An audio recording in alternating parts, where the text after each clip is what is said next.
The only thing that is troubling me is the fact that I can't remember anything beyond my name. The Queen of Hearts chose her next words carefully. If your lack of memory is troubling you, am I right to deduce that you would like to regain your memory? Yes, of course, I replied without hesitation. I'd like to return to my real home as soon as possible, not Alice's house. There was a commotion among the card soldiers in the throne room as we spoke. This had been going on for some time. I worried that my memory lapse had caused me to say something wrong. The atmosphere seemed more reproachful than mocking. It was almost as if I was doing something wrong for wanting to regain my memory. Silence! Can't you see that Amelie and I are conversing right now? Her Highness turned toward the card soldiers and issued a mild rebuke. The card soldiers immediately stood at attention. As for Joker, I thought he was more talkative, but he'd hardly said a word since arriving in the throne room. It was his idea to tag along. I wonder what could be wrong. Of course, he spoke when spoken to by the Queen, and nodded in all the right places so as not to appear rude. But he seemed to be reserved, as if he were trying to stay removed from the conversation. Considering his usual behavior, this was unexpected. We bid farewell to the Queen of Hearts, who insisted that she would be of assistance if the need ever arose, and left the castle.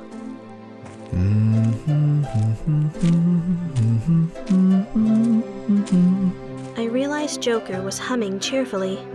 It was in stark contrast to his earlier behavior. Joker?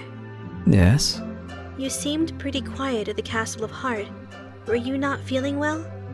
I see you noticed. Of course I noticed. It wasn't like you at all. Well, there's nothing wrong with me physically. Joker paused, and his face turned serious before he continued. The Hatter is not the only one hiding something. The Queen is too. Are you sure? She seemed really nice. I'll agree to that, but for a Wonderland resident to not call you Alice is a very big deal. Now that he mentioned it, Dee and Dum were shocked that Joker called me Amelie. Is that why the card soldiers caused a commotion whenever the Queen of Hearts and I were talking? I was worried that I might have said something wrong. When I grumbled under my breath, Joker shrugged lightly. Well, what you were discussing was perplexing to those in Wonderland. Everybody here wants Alice to remain in Wonderland forever. Huh? There was something strange about his comment. I pondered it for a while, until I realized what was wrong. They want me to stay in Wonderland forever? When I slowly repeated what he said, he was quiet and wouldn't meet my gaze. Maybe he realized he said something he shouldn't have. That's right. Now that I think back, the Queen of Hearts also said that she came to Wonderland. Tell me, Joker, did I come from somewhere other than Wonderland?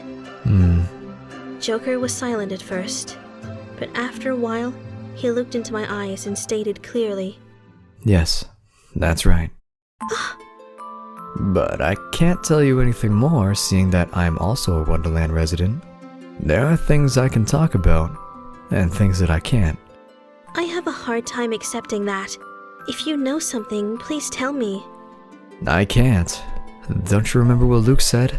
There are unbreakable rules. When he drew a line in the sand, I released a heavy sigh. I tried to tamper my impatience and calm down, settling for a different question. So, even if I walk around Wonderland, I'm not going to find my real house, am I? Joker didn't answer, but he also didn't deny it. You know, Joker, if I came from somewhere, then there's bound to be a road home somewhere in Wonderland, isn't there? Joker still wouldn't answer, but he smiled at what I said. Even without the words, I took his kind expression as tacit agreement. If I recall, when we first met, Joker said I emerged from a mirror and collapsed. Does that mean I came to Wonderland through a mirror? But then, when I awoke, there was no sign of a mirror. If I wanted to go home, I needed to look for that mirror. After renewing my determination, I faced Joker. I'm going to continue to search for the road home, no matter what.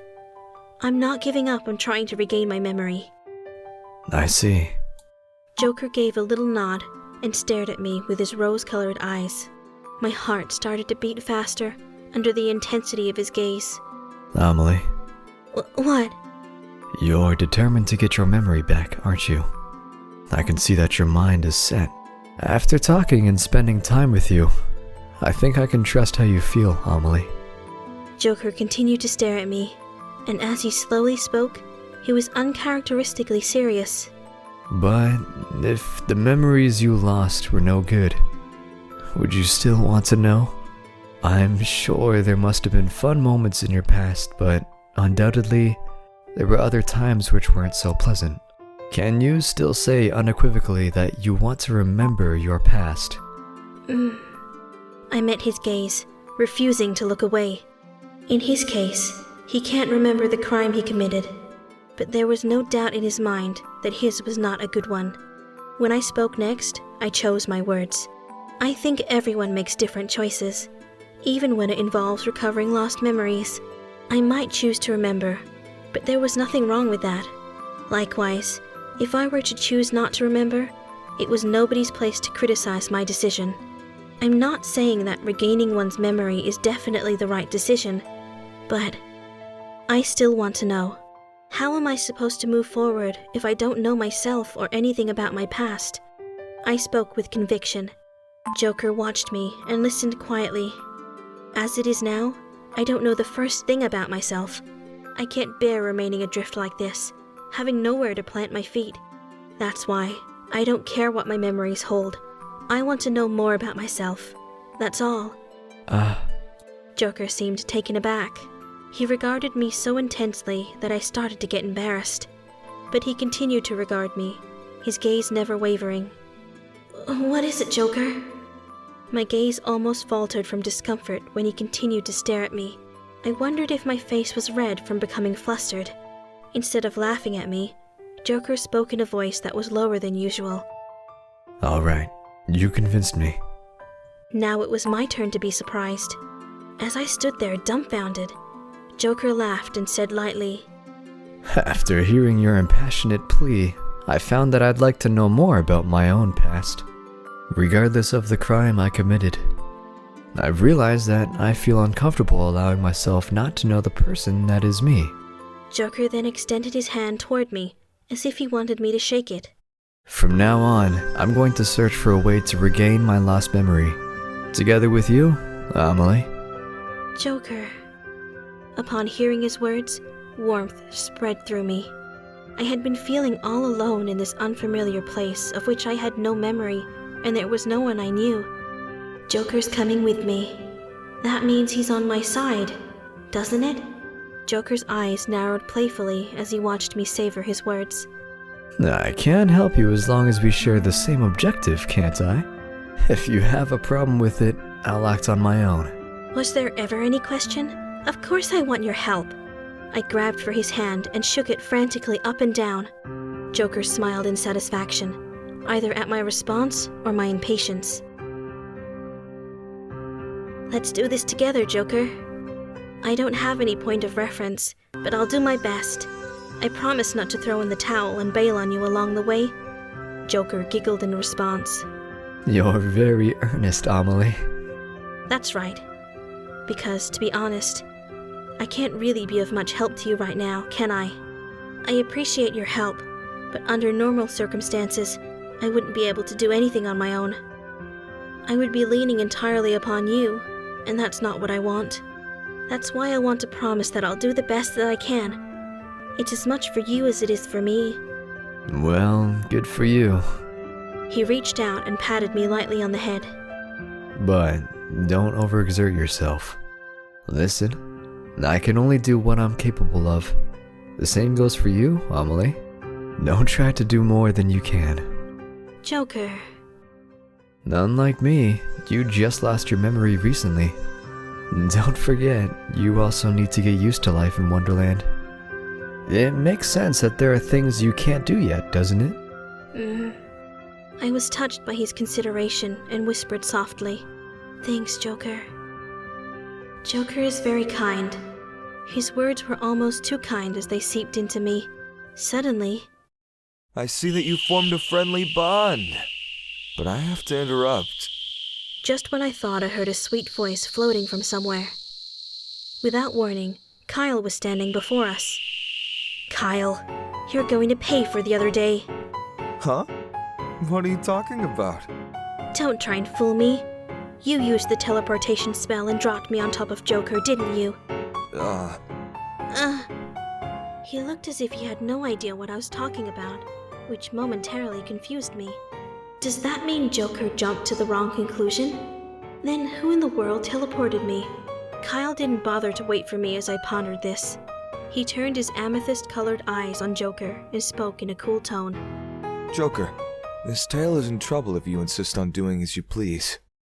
I'm taking Alice with me. Kyle was covered in particles of light. When he snapped his fingers, a bright golden beam flashed through the air like an arrow.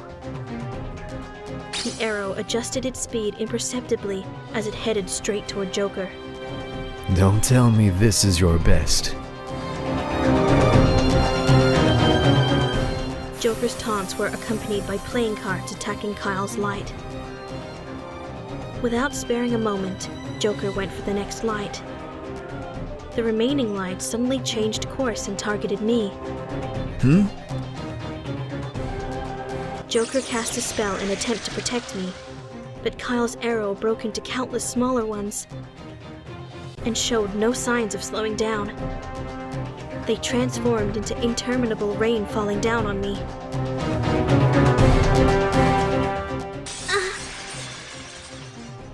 As my body was bathed in the magic light, I felt a tingling sense of pain. Suddenly, my line of vision started to get lower and lower.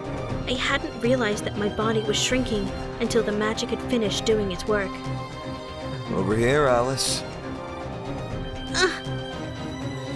My body was small enough to fit in the palm of a hand, and suddenly, I was flying through the air like a ball and landing in Kyle's hand. It's a bit cramped, but it'll have to do. Before I could put up any resistance, I was stuffed into a small jar.